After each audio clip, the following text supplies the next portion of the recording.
বন্ধুরা আমার, চিল্লাইয়া মার্কেট পাওয়া যাবে না, হাসাহাসি করে মার্কেট পাওয়া যাবে না, শুধু জনগণের ভিড় দিয়া মার্কেট পাওয়া যাবে না।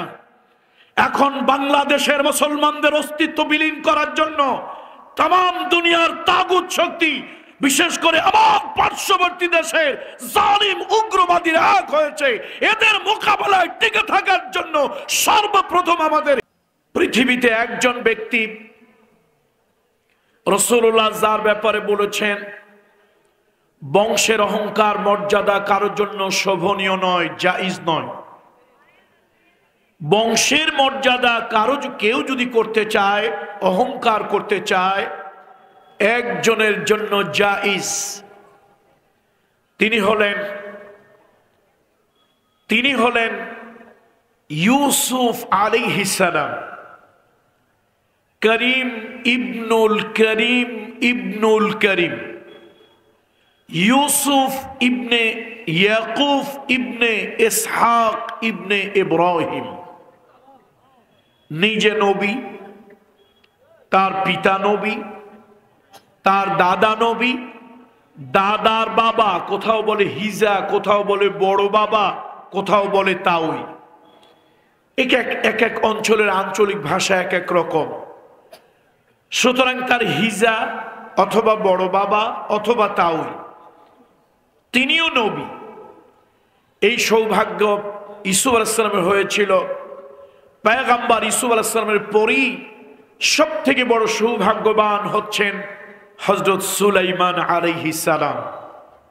তিনি নিজেও বিশাল সাম্রাজ্যের বাদশাহ, আবার সাথে সাথে তিনি আল্লাহর পয়গম্বর। তার পিতাও ছিলেন বাদশাহ, তিনিও ছিলেন পয়গম্বর দাউদ আলাইহিস সালাম। যেহেতু আমি বক্তব্য বাড়াবো না, ছন্দপতন হয়েছে, এজন্য জাস্ট আমি মূল কথার দিকেই চলে যাচ্ছি। সুলাইমান আলাইহিস সালামের দরবারে, তার রাজসভায়, তার রাজ সিংহাসনের সামনে অনেক ধরনের জ্ঞানী গুণী ব্যক্তি থাকতেন এবং বিভিন্ন প্রজাতির বিভিন্ন ধরনের প্রাণীও থাকত। কেন? এক্সেপশনাল একটি পাওয়ার আল্লাহ তাআলা তাকে দিয়েছিলেন। সুলাইমান আলাইহিস সালাম শুধু মানুষ নয়, অন্যান্য প্রাণীর ভাষাও তিনি বুঝতে সক্ষম ছিলেন। আলহামদুলিল্লাহ, হাদা মিন ফাদলি রব্বি। এটা কার পক্ষ থেকে দান? আল্লাহর পক্ষ থেকে। তবে এত বড় বিশাল সাম্রাজ্যের বাদশাহ হওয়ার পরেও তিনি মানব দানব কীট পতঙ্গ সবার অধিকারের ব্যাপারে তিনি খেয়াল রাখতেন। তিনি চাইতেন না যে তার কোনো কারণে গর্তের একটা পিপিলিকা পর্যন্ত কষ্ট পাক, আহত হোক, ক্ষতিগ্রস্ত হোক, এটাও তিনি চাইতেন না। আল্লাহর পয়গম্বর সুলাইমান আলাইহিস সালামের কাছে তার দরবারের পক্ষীকুলের ভিতরে একটা মন্ত্রী, পাখিদের ভিতরে মন্ত্রী হুদহুদ, সে এসে বলল, আমি আজকে আপনার রাজ্য সাম্রাজ্যের শেষ প্রান্ত থেকে ঘুরে আসলাম। আপনার রাজ্যের পাশে বিশাল আর একটা রাজ্য আছে, ওই রাজ্যের যিনি বাদশাহ তিনি হচ্ছেন একজন নারী, অর্থাৎ রানী। তার বিশাল শৌর্যবীর্য, তার বিশাল প্রভাব প্রতিপত্তি এবং দামি জৌলুসপূর্ণ একটা সিংহাসনে তিনি বসেন। সুলাইমান আলাইহিস সালাম হুদহুদের কাছে একটি চিঠি প্রেরণ করলেন। সেই চিঠির মূল বার্তা হলো, তুমি ইসলাম গ্রহণ করো, আত্মসমর্পণ করো, শান্তি এবং নিরাপত্তা লাভ করো। যদি তুমি ইসলাম গ্রহণ না করো, আমার কাছে আত্মসমর্পণ না করো, তাহলে তোমার জন্য খারাপ কিছু সংবাদ, কিছু মেসেজ আছে। চিঠিকে বার্তাবাহক হুদহুদের মাধ্যমে সেই রাজ্যে চিঠি পাঠিয়ে দেওয়া হলো। এবার রানী বিলকিস তার মন্ত্রী পরিষদ নিয়ে তিনি বসলেন। মন্ত্রী পরিষদ, উপদেষ্টা পরিষদ, বুদ্ধিজীবী পরিষদ নিয়ে বসলেন এবং তাদের কাছে তিনি অ্যাপ্রোচ করলেন, উপস্থাপন করলেন, আমার কাছে জগৎ বিখ্যাত সম্রাট সুলাইমানের একটা চিঠি আমার কাছে এসেছে। ওয়া ইন্নাহু মিন সুলাইমান ওয়া ইন্নাহু বিসমিল্লাহির রহমানির রহিম। আমার কাছে এই বর্ণনা একটা চিঠি এসেছে।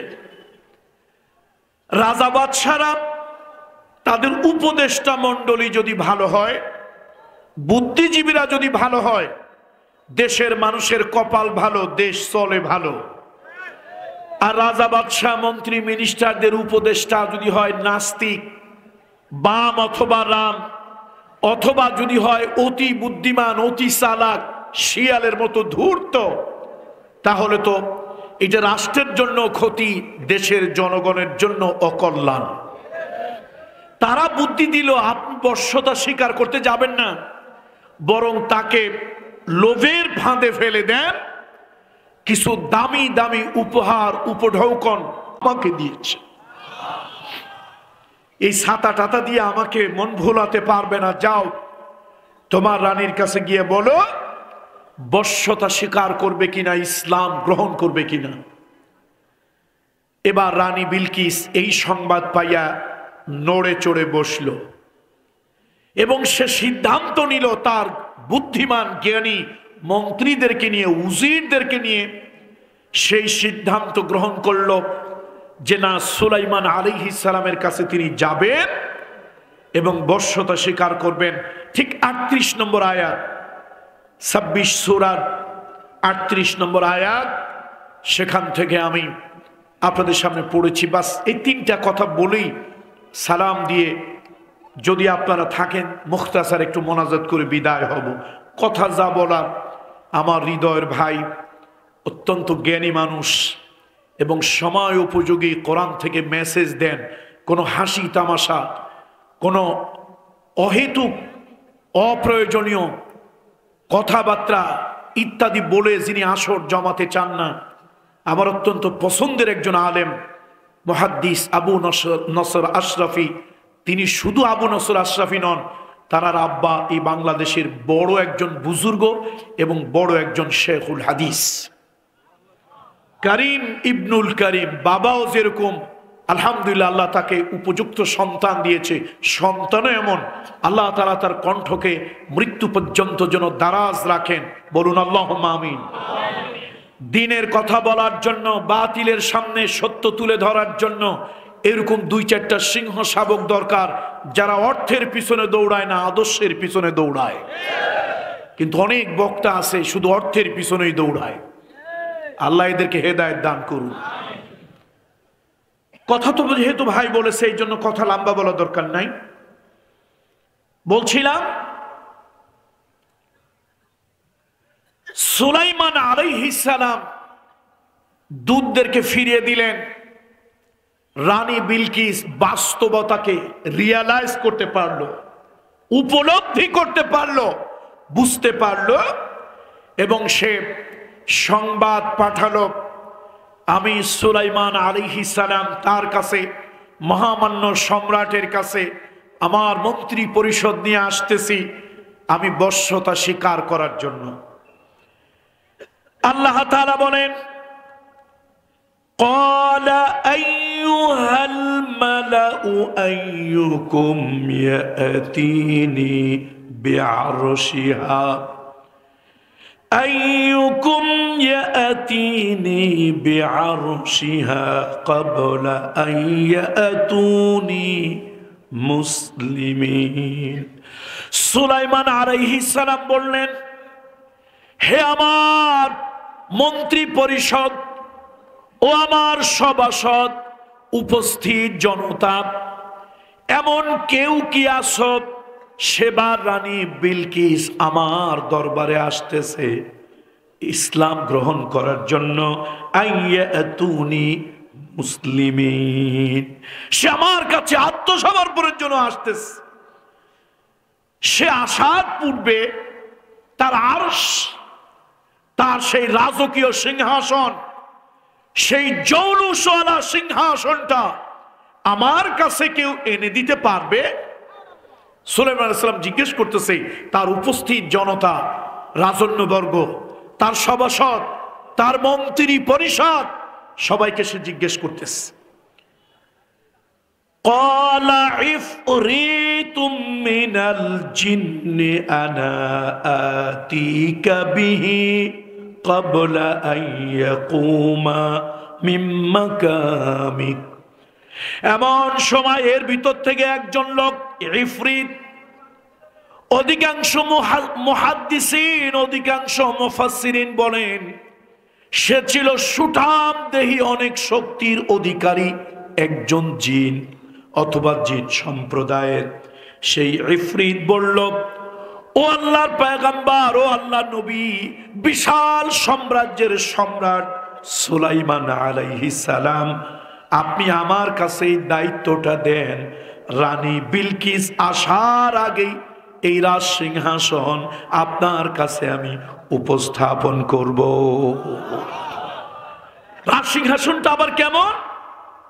এত জৌলুস, চোখ ধাঁধানো, ওয়েল ডেকোরেটেড। পৃথিবীতে যত দামি দামি ডায়মন্ড, পৃথিবীতে যত দামি দামি বস্তু আছে তার রাজ সিংহাসনে লাগানো। ক্ষমতার চেয়ার এটা সহজে ছাড়তে চায় না কেউ, সবারই মায়া লাগে এই দামি চেয়ারটাকে ধরে রাখার জন্য। রানী বিলকিস রওনা হওয়ার আগে তার রাজ্যের সব থেকে কঠিন সুদৃঢ় যেটা দুর্গ, যেটা তার বিল্ডিং, অর্থাৎ যেই বিল্ডিংটা খুব সুরক্ষিত, সেই বিল্ডিং এর ভিতরে তার রাজ সিংহাসনটা ঢুকাইল। এবার দেশের সব থেকে নিরাপদ, সব থেকে নিরাপদ নির্ভরযোগ্য তালা লাগালো। এবার সেনাবাহিনীকে ডাকলো, বলল, সেনাবাহিনী, আমি যতক্ষণ পর্যন্ত জগৎ বিখ্যাত সম্রাট আল্লাহর পয়গম্বর সুলাইমান আলাইহিস সালাম তার দেশ থেকে ফিরে না আসবো, ততক্ষণ পর্যন্ত তোমরা এই রাজ সিংহাসন পাহারা দিয়ে রাখবে। এই সুদৃঢ় বিল্ডিং এর ভিতরে অত্যন্ত সুরক্ষিতভাবে তালা লাগিয়ে এর ভিতরে সিংহাসনকে রাখা হয়েছে, তোমাদের দায়িত্ব শুধু পাহারা দেওয়া। এই সুরক্ষিত জায়গা থেকে ইফরিত সে বলল, আমি এটাকে নিয়ে আসতে পারবো।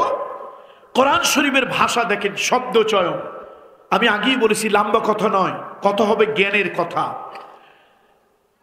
যে ইফরিত এটা আনার জন্য বলেছিল, আল্লাহর কোরআনের শব্দ চয়ন, ওয়া ইন্নী আলাইহি লাকাউইয়ুন আমিন। দেখেন আল্লাহর শব্দ, দেখেন, ওয়া ইন্নী আলাইহি, নিশ্চয় আমি এই ব্যাপারে, লাকাউইয়ুন আমিন, অত্যন্ত দৃঢ় শক্তিশালী এবং বিশ্বস্ত। চেয়ার এনে ওই চেয়ারে আমি বসে যাব না, ওই সিংহাসনে সে আমি সিংহাসনের মালিক হয়ে যাব না, আমি শুধু বাহক হব, আপনার কাছে পৌঁছে দেব। আর এই ব্যাপারে আমি অত্যন্ত শক্তিশালী। ওয়া ইন্নী আলাইহি লাকাউইয়ুন আমিন। এবার একটা লোক কেউ কেউ বলেছেন যে এই কথাটা যিনি বলেছিলেন তিনি আসিফ ইবনে বালখিয়া। এটা কোন কোন মুহাদ্দিসিন মুফাসসিরিনদের অভিমত। আসিফ ইবনে বালখিয়া সুলাইমান আলাইহিস সালামের মন্ত্রী পরিষদের একজন লোক। সে কি বলল? কোরআন বলতেছে, قال الذي عنده من الكتاب علم من الكتاب قال الذي عنده علم من الكتاب أنا آتيك به قبل أن يرتد إليك طرفك فلما رآه مستقرا عنده قال هذا من فضل ربي। এমন সময় ওই যে ব্যক্তি আল্লাহর পয়গম্বর সুলাইমান আলাইহিস সালাতু ওয়াস সালামের দরবারে ছিল আসিফ ইবনে বলখিয়া। তার পরিচয় আল্লাহ নিজেই তুলে ধরলেন, ইনদাহু ইলমুম মিনাল কিতাব। ওই ব্যক্তি এমন একজন ব্যক্তি যার কাছে জ্ঞানের আলো ছিল, যার কাছে কিতাবের জ্ঞান ছিল, যার মস্তিষ্কে কিতাবের জ্ঞান ভরা ছিল। ওই মহাজ্ঞানী লোকটা দাঁড়িয়ে বলল, ও আল্লাহর পয়গম্বর, ও আল্লাহর নবী, ওগো মহান সম্রাট, এই দায়িত্বটা আমাকে যদি প্রদান করেন তাহলে এই দায়িত্বটা আমি পালন করব। চোখের পলকে ওই রাজ সিংহাসন আমি আপনার কাছে এনে হাজির করব,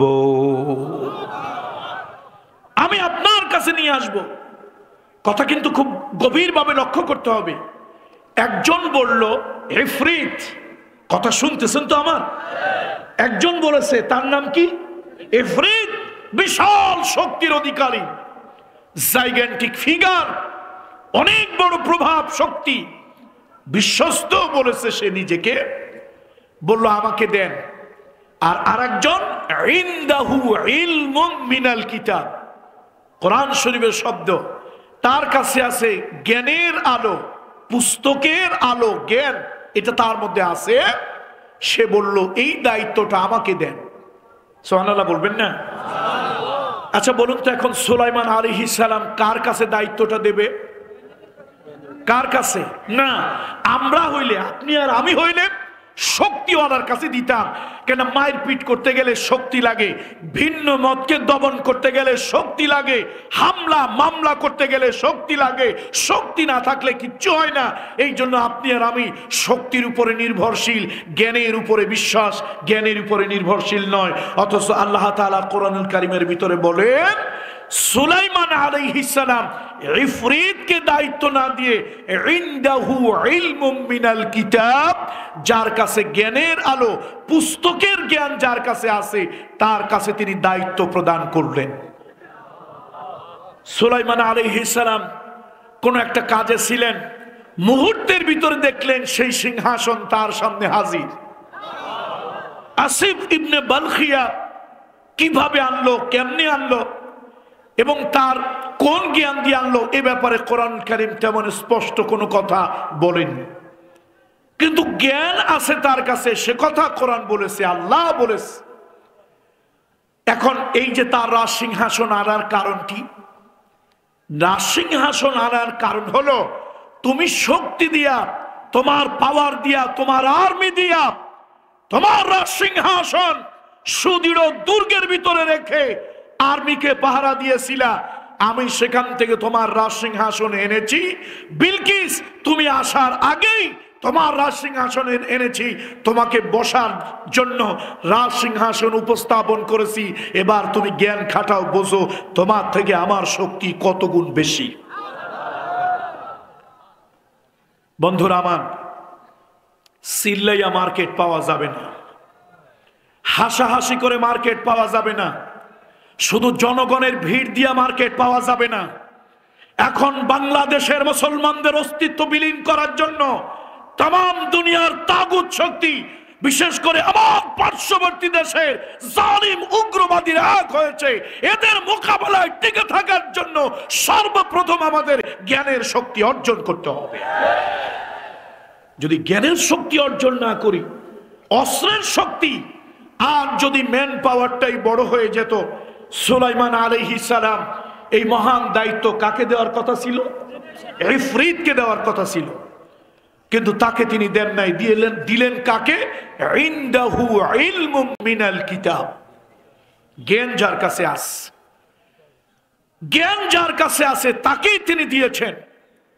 সুতরাং আজকে আমরা লক্ষ্য করতেছি নানান দিক থেকে নানান ষড়যন্ত্র, নানান দিক থেকে নানান চক্রান্ত, নানান ষড়যন্ত্র।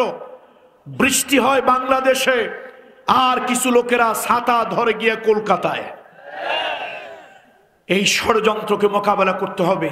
আমি এ দেশে কাউকে শত্রু মনে করি না। এ দেশে যে যে দল করুন, যে দলেরই হোক, এ দেশের নাগরিক, এ দেশের নাগরিক, দেশটাকে রক্ষা আমাদের করতে হবে। হুব্বুল ওয়াতানি মিনাল ঈমান, জন্মভূমির ভালোবাসা এটা একটা ঈমানের অঙ্গ। যদিও এটাকে অনেকে হাদিস বলেন, এটা একটা মশহুর কওল। হুব্বুল ওয়াতানি মিনাল ঈমান। সুতরাং এই দেশের ভালোবাসা হৃদয়ে থাকতে হবে। যে কোনো চক্রান্ত, যে কোনো ষড়যন্ত্রের মোকাবেলায় আপনাদেরকে ঐক্যবদ্ধ হতে হবে, ভেদাভেদ ভুলে যেতে হবে, দলমত ভুলে যেতে হবে। বিশেষ করে এইবার আমি টুপিওয়ালা ভাইদেরকে বলবো, দিনওয়ালা ভাইদেরকে বলবো, কালেমাওয়ালা ভাইদেরকে বলবো, আসুন যার যার মানহাজ তার কাছে থাক, যার যার মাসলাক তার কাছে থাক, যার যার মাযহাব তার কাছে থাক। আপনার মানহাজ, আপনার মাসলাক, আপনার মাযহাব আপনার কাছে থাক। আমরা আল্লাহ এক, নবী এক, কোরআন এক, নামাজ এক, আযান এক, ঈমান এক, এই মৌলিক বিষয়গুলোতে ঐক্যবদ্ধ হয়ে আমাদেরকে মোকাবেলা করতে হবে। যদি এই বুদ্ধিতে আমরা হেরে যাই, এই বুদ্ধিতে যদি আমরা হেরে যাই, তাহলে মনে করতে হবে সেই আল্লাহর ওলির কথা। শহীদ আল্লামা দেলওয়ার হোসেন সাইদি একটা হাদিসের মধ্যে এসেছে, ইত্তাকু ফিরাসাতাল মুমিন, ইত্তাকু ফিরাসাতাল মুমিন ফাইন্নাহু ইয়ানজুরু বিনূরিল্লাহ। এই আল্লাহর ওলিদের দৃষ্টিকে ভয় পাও। আল্লাহর ওলিরা বাহ্যিক চোখ দিয়ে দেখে কথা বলে না, আল্লাহর ওলিরা কথা বলে অন্তরের ভিতরে অন্তর্দৃষ্টি দিয়া। তিনি বলেছিলেন জাতির উদ্দেশ্যে, আমি বাংলার আকাশে উত্তর পশ্চিম গগনে কালো মেঘের ঘন ঘটা দেখতে পাচ্ছি, এক কালো মেঘ দেখতে পাচ্ছি। ঢাকা বিশ্ববিদ্যালয়ের একজন প্রাক্তন ছাত্র হিসেবে বলি, ছাত্র হিসেবে বলি, আমার যতটুকু সামান্য লেখাপড়া, আমি 1000 বছরের ইতিহাস ঘাটাঘাটি করেছি। কত বছরের? 1000 বছরের ভিতরে ইতিহাস ঘাটাঘাটি করে পৃথিবীতে যত রিভলিউশন, পৃথিবীতে যত আন্দোলন, পৃথিবীতে যত গণবিপ্লব, পৃথিবীতে যত গণ অভ্যুত্থান হয়েছে, 1000 বছরের ইতিহাস খুঁজে দেখেছি। কোন দেশের প্রধানমন্ত্রী, মন্ত্রী পরিষদ, কোন দেশের কনস্টিটিউয়েন্সির 300 পার্লামেন্টারিয়ান, কোন দেশের সব থানার ওসি, কোন দেশের জাতীয় মসজিদের খতিব সহ একসাথে পালিয়ে গিয়েছে। 1000 বছরের ভিতরে পৃথিবীতে এরকম ইতিহাস নাই। কত হাজার বছর? 1000 বছরের ভিতরে এরকম ইতিহাস নাই। তবে একটা কঠিন বার্তা দেই, আমি জানি এই বার্তায় আমাকে অনেকেই আমার উপরে ক্ষিপ্ত হবে।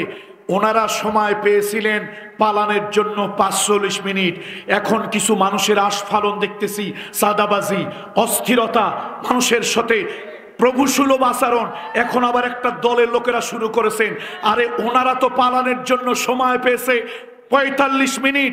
আল্লাহ না করুন এরকম সিচুয়েশন যদি আপনাদের উপরে হয়, কামরুল ইসলাম সাইদ বলে দিয়ে গেল, আল্লাহর পক্ষ থেকে আমার এই অন্তর্দৃষ্টি থেকে বলছি, আপনারা পালানোর জন্য 15 মিনিট সময়ও পাবেন। ওরা তো ওদের মামু বাড়ি গেছে, আপনাদের তো মামু বাড়ি নাই। পালানের জায়গা একটা আছে বঙ্গোপসাগর, আন্দামান দ্বীপপুঞ্জের দিকে রওনা হবেন, সুবনি খাইয়ে খাইয়ে মরবেন। সুতরাং আসুন, জনগণের চোখের ভাষা বুঝতে চান, হঠাৎ করে কেউ জনগণের প্রভুর মতো আচরণ করবেন না। সাদাবাজি বন্ধ করেন, হুমকি ধামকি বন্ধ করেন, চোখ তেড়া করে তাকানো বন্ধ করেন। জনগণের সাথে মায়ার দৃষ্টিতে তাকান, ভালোবাসার দৃষ্টিতে তাকান, হাসি মাখা দৃষ্টিতে তাকান। জনগণকে বুকে টেনে নেন, জনগণের সুখ দুঃখে পাশে গিয়ে দাঁড়ান। প্রভুর মতো আচরণ করবেন না, প্রভুর মতো আচরণ করবেন না, প্রভুগিরি দেখাবেন না, লিডার আর ক্যাডারগিরি দেখাবেন না। ওরা 45 মিনিট টিকতে পারে নাই, আপনারা 15 মিনিট কেন 15 সেকেন্ডও টিকতে পারবেন না। বন্ধুরা আমার, আসুন, বক্তব্য আমার শেষ। শক্তির জ্ঞান দিয়ে যদি সবকিছু হতো, হাতি বড় না মাহুত বড়? বড় কে? হাতির পিঠে মাহুত ওঠে না, মাহুতের পিঠে হাতি ওঠে।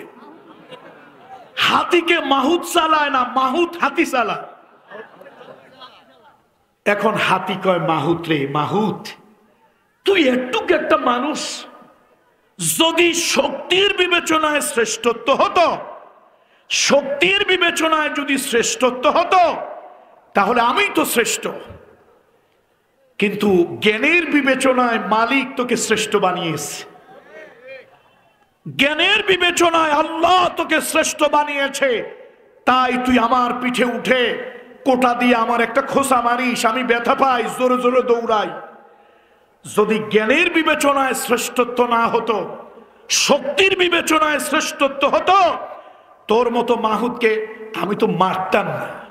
শুধু আমার ঠ্যাঙ্গের নিচে রাখা রিল্যাক্স মুডে ঠ্যাংটা একটু আরামে দাঁড়া, এরকম রিল্যাক্স মুডে ঠ্যাংটা একটু থুয়ে দিতাম, বেলের মতো ফট্টাস করে তোর মাথাটা ফেটে যেত। সুতরাং শক্তি দিয়া সবকিছু হয় না, শক্তি দিয়া সবকিছু হয় না। জ্ঞান খাটাতে হবে, বিবেক খাটাতে হবে, বুদ্ধি খাটাতে হবে। আমার এই দেশটা শকুনের কুদৃষ্টি পড়েছে, চতুর্দিক থেকে শকুনের থাবা আসতেছে। এই শকুনের থাবা থেকে দেশটাকে হেফাজত করতে হবে। অমুসলিম যারা আছে তাদের কাছে মেসেজটা পৌঁছে দেবেন, সংখ্যালঘু যারা আছে তাদের কাছে মেসেজ পৌঁছে দেবেন। এদেশের সংখ্যালঘুরা আমাদের কাছে আমানত। বিশ্বনবী বলেছেন, আল্লাহর হাবিব বলেছেন, মুহাম্মদ রাসূলুল্লাহ সাল্লাল্লাহু আলাইহি ওয়াসাল্লাম বলেছে, কোন সংখ্যাগরিষ্ঠ এলাকায় সংখ্যালঘু সম্প্রদায় যদি আক্রান্ত হয়, জুলুম নির্যাতনের শিকার হয়, কিয়ামতে আল্লাহর আদালতে বিশ্বনবী, মানবতার বন্ধু, মানবতার শিক্ষক মুহাম্মদ রাসূলুল্লাহ সাল্লাল্লাহু আলাইহি ওয়াসাল্লাম সংখ্যালঘুদের পক্ষ নিয়ে সংখ্যাগরিষ্ঠদের বিরুদ্ধে আল্লাহর আদালতে নালিশ দায়ের করবেন, আল্লাহর আদালতে বিচার দায়ের করবেন। রাসূলুল্লাহ সাল্লাল্লাহু আলাইহি ওয়াসাল্লাম বলেছেন। সুতরাং সংখ্যালঘুদেরকে নির্ভয় দেবেন, দেখো তোমরা এদেশের নাগরিক, এই দেশের নাগরিক, এই দেশে চলো, এই দেশের মানুষের সাথে চলো, তোমার নাগরিক অধিকার নিয়ে চলো। কিন্তু তুমি এই কাজটা করবে না। আমাদের ফরিদপুর, মাদারীপুর, গোপালগঞ্জ, আমাদের অঞ্চলে একটা আঞ্চলিক ভাষা আছে, ভাত খাও ভাতারের, গীত গাও নাঙ্গের। হ্যাঁ, ভাত খাও ভাতারের, গীত গাও নাঙ্গের। যার ভাত খাও তার কথা বলো, এদেশে থাকো, ব্যবসা বাণিজ্য করো, এদেশে আরামে তোমরা আসো। বাংলাদেশের সংখ্যালঘু সম্প্রদায় যতটা নিরাপদে আছে, পৃথিবীর কোন রাষ্ট্রে, কোন দেশে, রাষ্ট্রের থেকে সংখ্যালঘু সম্প্রদায় এত নিরাপদে পৃথিবীর কোথাও থাকে না। ইন্ডিয়াকে আপনারা বলেন ধর্মনিরপেক্ষ দেশ, ওদের মতো কঞ্জুস, ওদের মতো কঞ্জুস পৃথিবীতে কে আছে? এখনো যে দেশের লোকেরা টয়লেট বানায় না খরচের ভয়ে, শাশুড়ি এই জায়গায় চোখ বন্ধ করে পাছার কাপড় উঠাইয়া পায়খানা করে, হাগু করে, বৌমা একটু দূরেই সে আবার চোখ বন্ধ করে পাছার কাপড় উঠাইয়া হাগু করে, তার আর একটু পরে শ্বশুর মশাই আবার চোখ বন্ধ করে খোলা আকাশের নিচে পাছার কাপড় উঠাইয়া যারা হাগু করে। এই সভ্যতার যুগে, বিজ্ঞানের যুগে, টেকনোলজির যুগে, এই মডার্ন যুগেও যারা টয়লেট বানায় না, যেখানে সেখানে চোখ বন্ধ করে পাছার কাপড় উঠাইয়া হাগু করতে বসে যায়, ওরা আবার আমাদেরকে সভ্যতা শিখাইতে আসে। মনে হয় কচু গাছে গলায় দড়ি নিয়ে মরে যায়। আর ওরা যে কত ধর্ম নিরপেক্ষ, আমি তো দিল্লির লাল কেল্লায় গিয়েছি, দেখেছি ওদের আচরণ। বিভিন্ন মসজিদে গিয়েছি, দেখেছি ওদের আচরণ। গিয়েছি আজমির শরীফ, আপনার যে আজমির খাজা মঈনুদ্দিন চিশতি, এই ভারতীয় মহাদেশের মুকুটবিহীন সম্রাট, গত 15-20 দিন ধরে সোশ্যাল মিডিয়াতে আপনারা একটা সংবাদ দেখতেছেন, ষড়যন্ত্র করতে করতে এখন কোথায় তারা হাত দিয়েছে। তারা বলেছে খাজা মঈনুদ্দিন চিশতি রহমাতুল্লাহি আলাইহি, আল্লাহর ওলি, এই ভারতবর্ষের মুকুটবিহীন সম্রাট যিনি, তার মাজার, তার মসজিদের নিচেও নাকি মন্দির আছে। আসলে গোবর খাইতে খাইতে ওদের পুরো মাথাটাই গোবর হয়ে গেছে। কি খাইতে খাইতে? গোবর খাইতে খাইতে পুরো মাথাটাই নষ্ট, গোবর হয়ে গেছে। আমরা অন্য ধর্মের লোকদেরকে সম্মান করি, অন্য ধর্মের লোকদেরকে সম্মান করি, তাদের নাগরিক অধিকারের প্রতি রেসপেক্ট করি, তাদের নাগরিক অধিকার ক্ষুণ্ণ না হয়। আমরা ধর্ম দিয়ে কারোর সাথে মিলাইতে যাই না। লাকুম দীনুকুম ওয়ালিয়া দিন, তোমাদের ধর্ম তোমাদের কাছে, আমাদের ধর্ম তোমাদের ধর্মে যেটা বৈধ জায়েজ, আমাদের ধর্মে ওইটা হারাম। আমাদের ধর্মে যেটা সওয়াবের কাজ, তোমার ধর্মে ওইটা পাপের কাজ। আমরা গরু জবা করি, গুনাহের জন্য না সওয়াবের জন্য? নেকি জান্নাতের জন্য না আল্লাহর গজবের জন্য? আল্লাহর জান্নাতের জন্য। ইসমাঈল আলাইহিস সালাতু ওয়াস সালামকে কোরবানি করেছিলেন ইব্রাহিম খলিলুল্লাহ। কি করেছিলেন? অনেকে বলে কোরবানি করেন নাই, আমি কিন্তু এর পক্ষে না। তিনি অবশ্যই ইসমাঈল আলাইহিস সালামকে কোরবানি করেছিলেন, করার উদ্যোগ নিয়েছিলেন, এ কথা বলবেন না। বলেন ইসমাঈলকে কোরবানি করেছিলেন 100%, কোনো সন্দেহ নাই। ফালাম্মা আসলামা فلما أسلم وتله للجبين وناديناه أي يا إبراهيم قد صدقت الرؤيا إنا كذلك نجزي المحسنين।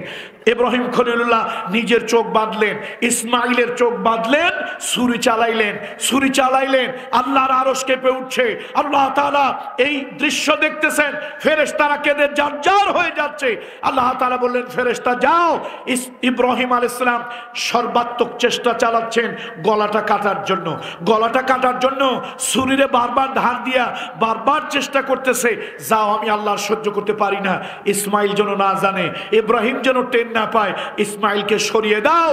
ওয়াফাদাইনাহু বিযিবহিন আযীম, ওয়াফাদাইনাহু বিযিবহিন আযীম। আল্লাহ তাআলা ইসমাইলকে গোপনে সরিয়ে দিলেন। একটা দুম্বা আল্লাহ তাআলা ফেরেশতাকে দিয়ে সেখানে ঢুকিয়ে দিলেন। জবা হলো, আওয়াজ হলো, রক্ত ইব্রাহিম খলিলুল্লাহর হাতে লাগলো।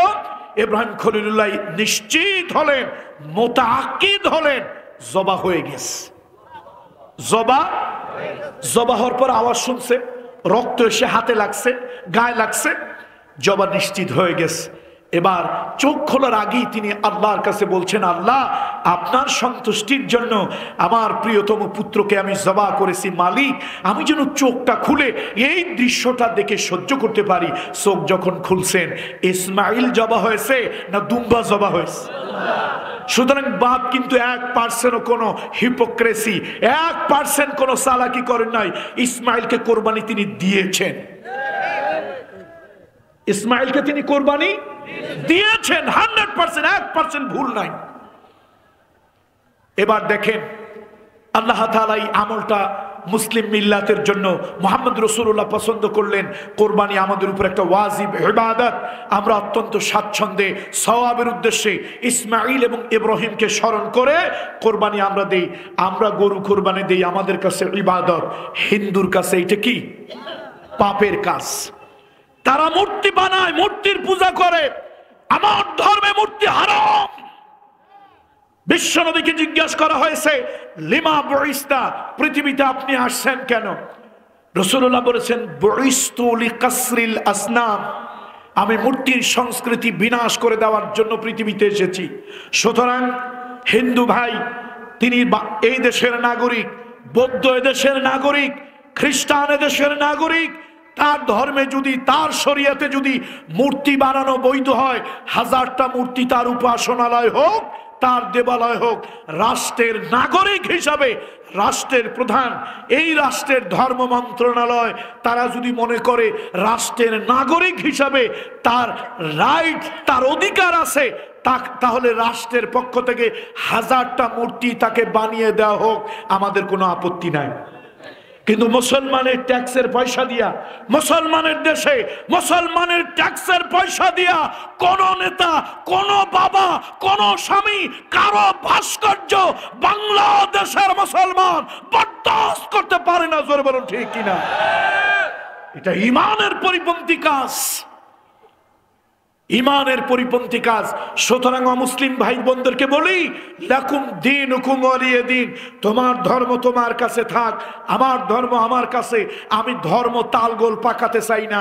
আমার ধর্মে যেটা বৈধ সওয়াব, পাপ পুণ্যের কাজ, তোমার কাছে সেটা অপছন্দের কাজ। তোমার ধর্মে যেটা বৈধ সওয়াব পুণ্যের কাজ, আমার কাছে সেটা পাপের কাজ। তোমার ধর্ম তোমার কাছে থাক, আমার ধর্ম আমার কাছে থাক। আমার ধর্মে সকল মানুষকে মানুষ মানুষ হিসাবে মূল্যায়ন করো। মানুষ আল্লাহর সৃষ্টি, সুতরাং মানবিক কারণে তুমি রোগে পড়লে, তুমি শোকে পড়লে, তুমি বিপদে পড়লে, তুমি মুসিবতে পড়লে, তোমার নাগরিক অধিকার ক্ষুণ্ণ হলে, তোমার উপরে ডাকাত আক্রমণ করলে, কেউ তোমার গায়ে রক্ত ঝরালে, কেউ তোমার সম্পদ নিয়ে টানাটানি করলে, কেউ তোমার ইজ্জত নিয়ে টানাটানি করলে, আমি মুসলমান, বিশ্বনবী তোমার নিরাপত্তা দিয়েছে, আমি তোমার নিরাপত্তার জন্য প্রয়োজনে শহীদ হয়ে যাব, কিন্তু তারপরও তোমার নিরাপত্তা আমি ক্ষুণ্ণ হতে দেব না। কিন্তু তোমার ধর্ম, বলেন তোমার ধর্ম, আমার ধর্ম, আমি তোমার ধর্মের সাথে মিলাতে চাই না। ওই গোলালু মার্কা হুজুর আমি না। আমার ধর্মে যেটা বৈধ, তোমার ধর্মে সেটা কি অবৈধ। তোমার ধর্মে যেটা বৈধ এটা আমার কাছে অবৈধ, সুতরাং তোমারটা তোমার কাছে থাক। আল মুসলিম মান সালিমান নাস, আল মুসলিম মান সালিমান নাস মিন লিসানিহি ওয়া ইয়াদিহি। বিশ্বনবী বলেছেন মুসলমান তো ওই ব্যক্তি যার জবান এবং হাত থেকে অন্য মানুষ নিরাপদ থাকে। সুতরাং আমরা মুসলমান তোমাদের রক্ত ঝরাতে চাই না, আমরা মুসলমান তোমাদেরকে থাপ্পড় দিতে চাই না, আমরা মুসলমান তোমাদের ঘর বাড়ি দখল করতে চাই না, আমরা মুসলমান তোমাদের দেবালয় উপাসনালয় প্রতিবন্ধকতার সৃষ্টি করতে চাই না, আমরা মুসলমান তোমাদের দেবালয় আগুন দিতে চাই না, তোমাদের নারীর ইজ্জত লুণ্ঠন করতে চাই না। আমরা মুসলমান এগুলি আমার ধর্মে জায়েজ বৈধ করে নাই। কিন্তু তোমাদেরকে জামাই আদর দেওয়ার পরও ইন্ডিয়ার প্রীতি যদি তোমরা ছাড়তে না পারো, তাহলে তোমরা দেশে থাকো কেন? ইন্ডিয়া চলে যাও। ভাত খাও ভাতারের, আর গীত গাও কার জন্য? ওই নাঙ্গের। এটা তো ঠিক না।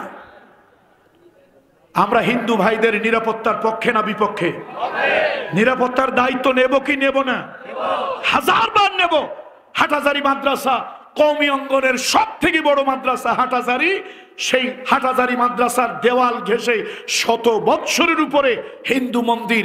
এদেশের আলেম ওলামারা যদি হিন্দু অথবা মাইনরিটি যারা, রিলিজিয়াস মাইনরিটি যারা আছে, ধর্মীয় সংখ্যালঘু যারা আছে, তাদেরকে যদি উৎখাত নির্মূল করতে চাইতো, কওমি মাদ্রাসা, এত বড় একটা মাদ্রাসা হাটহাজারী মাদ্রাসা, তার কোল ঘেঁষে 100 বছরের বেশি ধরে একটা হিন্দুর মন্দির টিকে থাকতে পারতো না।